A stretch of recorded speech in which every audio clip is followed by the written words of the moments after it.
এদেশে এদেশে আমি বলি কি, এদেশে সম্পদের অভাব নাই, আছে শুধু ভালো মানুষের অভাব। দেখেন না, জাতির ঘাড়ে যত টাকা ঋণের বোঝা চাপিয়ে দিয়েছে তার চাইতে বেশি টাকা পাচার। এদেশে সম্পদের অভাব আছে। আমার বাড়ি কোথায় আপনারা জানেন? আমি সিলেটি ফুয়া, আমার বাড়ি সিলেটে। আমার সিলেট আল্লাহ এত নেয়ামত দিয়েছেন, সেখানে আছে পাথরের খনি, আছে কয়লার খনি, আছে সেখানে চায়ের সম্পদ, গ্যাসের সম্পদ। এই বাংলাদেশে উত্তরবঙ্গে গেলে পরে দেখা যায় ফসলের সমারোহ।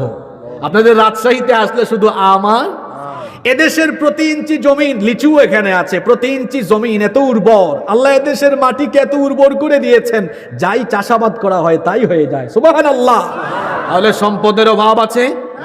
কথা বলেন, সম্পদের অভাব আছে? আছে শুধু ভালো মানুষের অভাব।